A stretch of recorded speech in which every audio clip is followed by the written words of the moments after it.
Hello. Thank you for joining us at Cafe Talk with Pastor Glover. I am here. I messed up. I have to correct something, you all. Last week I said our special guest, first of all, two things.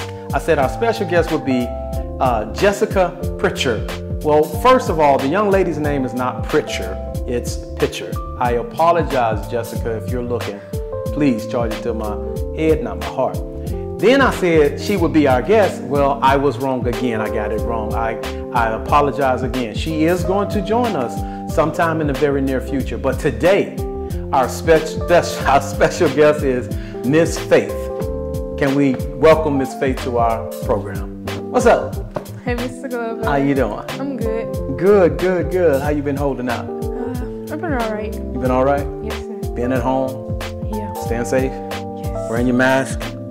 Most of the time. Washing your hands? Yes. Doing the social distance? Mm-hmm. All right, so you cool. You got it all covered. Mm-hmm. All right, so let's start off by talking about some of the issues that's going on today. And I start off like this because I think it's good that the audience hear from the young people. Okay. You know, it's a lot of young people out there mentally struggling, and some of them probably not even telling anybody that they're going through some emotions that really need to be talked about. So I want you all to address those when you're on the show. So the social unrest. Let's deal with that first. You've seen the protests, and even some labeled protests, the breaking in stores and all that stuff like that. What's your take on? How do you feel about that?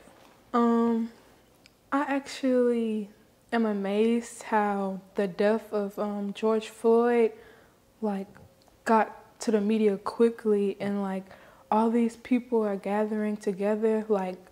It's amazing for me to see that, because usually it would be one race to themselves and another race to themselves. Right. And so when I saw this on Instagram, I was like, they crazy. I was like, what y'all doing? I didn't see the breaking into stores and stuff until my friends were sending it to me, and I was like, girl, you have to look at this. I'm just like, that's kind of crazy. But I was actually talking to Lola during a Zoom call last week, I believe, and I definitely agree with what she said. She was saying that it's good that they're doing that, but you have to also think about the coronavirus and us gathering together is not making a difference. And then it's maybe someone has corona and we're infecting more people by getting together, right, and starting these huge riots. And then the city too, because you got to think about the city and the funding and all that kind of stuff. So you have to be in mind with that too. And why would you want to destroy your own city because you live there? And yeah. Perfect. I'm telling you. I was in a riot many years ago when I was a kid, and it's called the McDuffie riots. You're too young. You have to look it up one day. I was in Miami, and we tore up the city. We tore up right around the corner from where we live. And then we had to start going outside of our community just to do grocery shopping, So this right here that's going on now is just a repeat history. This is what happens. Every time we riot or go into that phase, that mode, we tear up our own city, our own surroundings, and now our dollars are going out beyond our own area. I think it's fair to say that we need to protest, but I think it's also right to say there's a way to protest. I asked, if you haven't seen the segment, you got to see it. I asked, what's her name? I can't even get her name on my. I was just talking about her from Cody. Who? Cody? No, from the last session. Alasia. I asked Alasia. I asked her. I said so, because she was alluding to something about, I can understand, the people breaking in, kind of alluding to that. She was kind of walking a thin line there. Trust me. So I said, so let me get it straight. I say, so what if you went into one of them stores and a person you have been witnessing to is right there in that store, and you roll up in that store, you got your hands on a big screen TV? What is that going to look like, Right. I mean, so now your witness is blown. as a Christian? See, we're looking from a perspective of humans. How do we look from a perspective of, you're a Christian? Yes, sir. You've accepted Christ in your life? Yes, sir. Okay. How do we look at it as from that perspective? So many are not. How do we look at it, and then how do we talk to our friends about that? As Christians, I believe we should, support each other, and I feel like we should listen to one another because, you don't have to publicize everything, like put it on the media. You could go to God about it. Like, you could go to, your youth pastor or your pastor. Well, thank you. You could go somewhere like that, and, you could vent to them. Right. Like, it's a way you do things, and I think that's what society now fails to realize. Like, we forget God in every situation, like with the riots that happened. Mm-hmm. They weren't thinking about God when they was taking them TVs. No, I don't know. Like, I could see God bigger on a bigger screen or something. The minister. Then I go look at. I'm going home and I'm looking at Joyce Myers right now on this big screen. So I hear you. I'm gonna switch up on you a minute. I hear you want to get into politics. Yes, sir. Yeah. What does that look like for you? I mean, when you say politics, I mean you're trying to be a congresswoman. You want to be Miss President, Madam President. I mean, what does it look like? I was actually interested in being a congressman because I looked at a movie. I forgot the name of the movie, but I looked at a movie. But then my mom, she kept on telling me, you'll be a great lawyer. Like, you're so argumentative and, like, you love to research and, like, prove that people are wrong. So I started researching about different types of attorneys. And I'm really interested in being a criminal defense attorney or either a civil rights attorney. And how's your grades right now? Yeah. Good. And you play volleyball. Yes, sir. And you're good at it. Actually, you're Yes, pretty good at it. I'm hearing. Okay, so is volleyball? They got professional volleyball. So is volleyball something you might pursue as well? No, I actually started running track too. Okay. And I think I have an interest in track more because it's just natural. It's more natural for me. And then this year, school, whatever this is, right. This school year, whatever. Yes. It was kind of hard for me. Like, I didn't really get along with the volleyball coach that much, and it wasn't a good experience for me. So I got you. It kind of pushed me away from volleyball, but I still love the sport, and that's something like I'll keep on doing. So yeah. I love volleyball. I think I told you I played when I was young. It's really my favorite sport.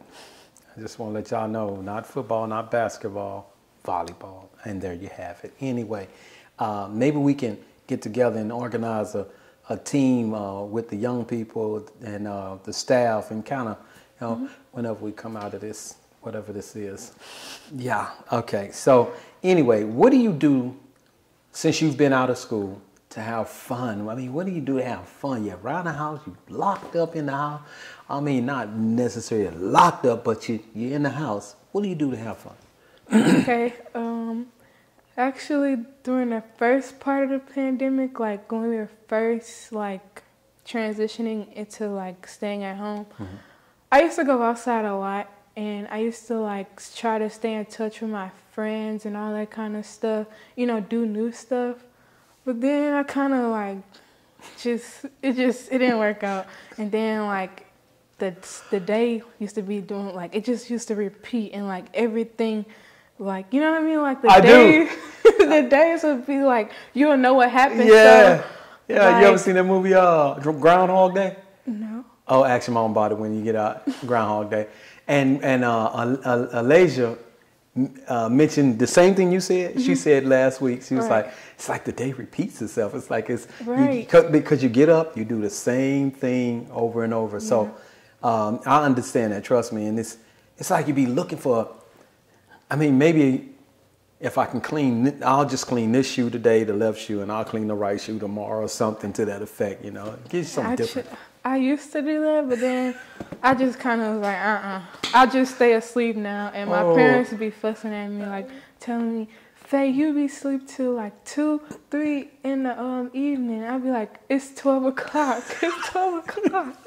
But like, it's not that. It's not that passing late. Soon enough. And then like, they be like making me wake up. Yeah. And I'd be like, it's 10 o'clock. Where are we going? Where are we going? Up so early, and I'll be trying to figure out, like, I don't think we're gonna have school, so I don't think I should be practicing waking up early. It's like a Saturday every day now. Right. That's terrible. That's terrible. So you know, when we were young, we used to get up and watch Saturday cartoons. You know, I don't care about Saturday cartoons. You know, I'm like, look, I don't want to watch anything. So do you still try to stay in shape? Do you still try to stay active as far as your own? Okay. Yeah, next question. Okay. Well, I used to, because my parents used to take me working out, but then I got lazy and I was just like, forget about it. Like, because someone actually caught COVID at our school and the track coach didn't tell us until like everybody went home. Right. So then I was like, forget about it. I'm not going to practice. Like, but just forget about all of that. And you don't have to go to the school. You can go to a park. No. Yeah. I'm just not that much motivation. All your last 3 to 4 answers started off about the same. Well, I used to, but... Well, let me tell you. Let me encourage you. I hope. You know, you have a lot of things that some pretty serious things that you want to get involved in. Track, I think if it's natural, it's something that you should definitely pursue. Politics and everything. So, although I know it's a repetitious thing and it's just rough. It's rough on the adults too, and some of us won't admit it. But I'm telling you, it's rough around this house here sometimes. So, but by you being or desiring to do those things, you got to get out there and practice it. You got to put foot to pavement and just keep pushing. And it's rough, but you got to grind and just go ahead and do it.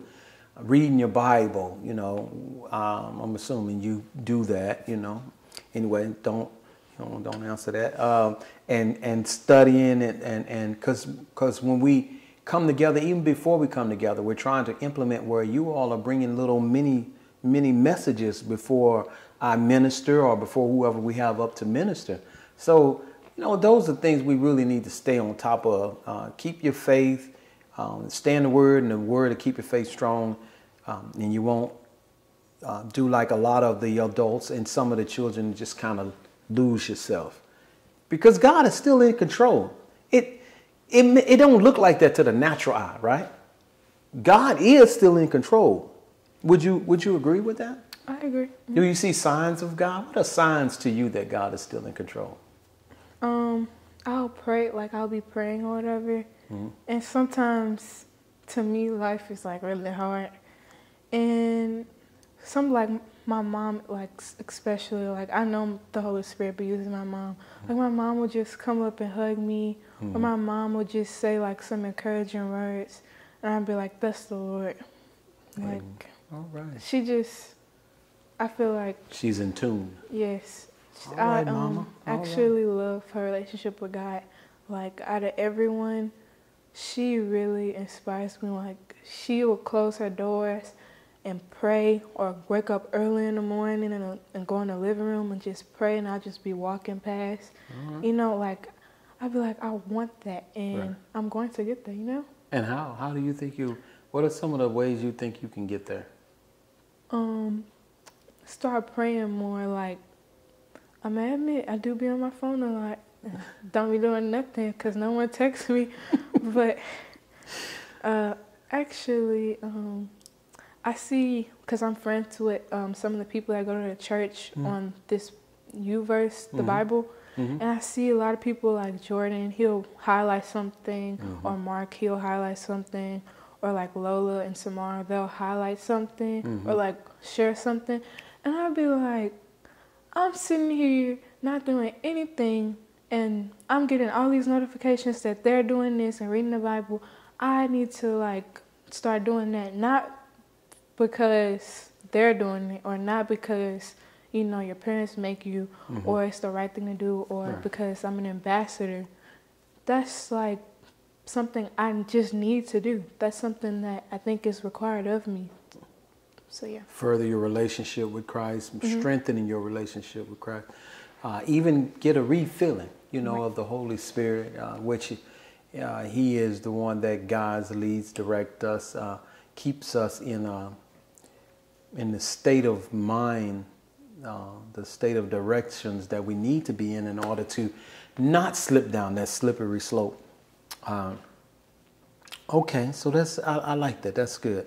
Let's turn the page a little bit. So home. So we're home, right? How many people in the household? Just 4. Just 4 people. Okay. All right. So y'all like locked up in there most of the time now together and everything. So who's getting on whose nerve now? My mom was getting on my nerve. we bump heads almost every day. And it be about little stuff. Right. Like my mom, like, because I think I'm right. Like, I love to prove that I'm right and that she's wrong. Like, that's just something I have to do. And like, sometimes I don't want to admit it. She do be right, because I be like praying, and I be like researching, and I be like, okay, she's right. And the other day she actually got a Fitbit, and we started clashing heads because she was asking me about Bluetooth, and I was trying to explain to her and like tell her this is how you do it, and then she wasn't getting the messages from her phone, and I was like, Mom, it's a Fitbit, like it's like it doesn't work that way. And I was praying, I was like, Lord, like, does she understand it's not like a Samsung or an Apple Watch, like she can't call people from it. Oh my And then goodness. I researched it, and I was like, Mom, there's no microphone on it. Like, the new one have the microphone on it. She had a Fitbit Versa or whatever, I don't know.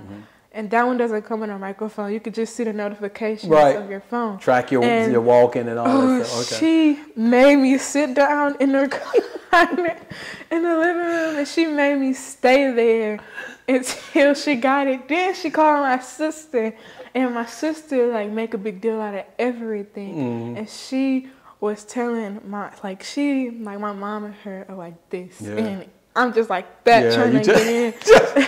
Trying to fit in somewhere. And oh my goodness. When they get together or when they agree with each other, it's over for me. It's a wrap. I was trying to prove myself, and both of them were telling me to be quiet, but I was telling, like, I was thinking, like, as soon as you get that fixed, call me. I'll call you on your Fitbit. There you go. I was trying to. But each time I walked out, she was like, come back, sit right here. You gonna see this. She said, I'm in timeout. And I was like, are you serious? God. And then she made it worse because she told me that, because we have iPads, we have 2 of them. Yeah. One's for my dad and one's for me. And she told me to put both of them on the table and then put my phone on the table. And I was just like, are you serious? Like, I'm not even doing anything. You being punished because I cannot get this Fitbit connected, girl. And that's it. So sometimes we be wrong and we won't admit it. But you just did something so powerful before we close. You said, I know my mom be right. I just don't be wanting to admit it sometimes. But you just admitted it. Right. You know, so I think that that's pretty powerful. We got to be able to say we're sorry to each other. We got to be able to say we were wrong, even as adults. We made a mistake on something. That's the truth. That doesn't make us less the adult. Actually, it makes us more the adult when we can do that. So I really enjoyed talking with you and everything. I look forward to having you back on. Maybe even have you on the host sometime. You think so? You can host the show. You can sit right here and we'll have somebody over there and you ask them the tough questions. Okay. Think so? Yes, sir. So it was a pleasure having you on today. And I know that we're going to have you on again, maybe even to host from this year. Yes, sir. All right. All right. Help me thank Faith for being our guest today. And for next week, we got a special thing going on for you. We're we're going to be under construction. Some changes are happening. And so we're going to invite all the guests that were on previously from Faith on back to join us on next week. Let's see how that rolls. Thanks again for joining us on another segment of Cafe Talk with Pastor Glover.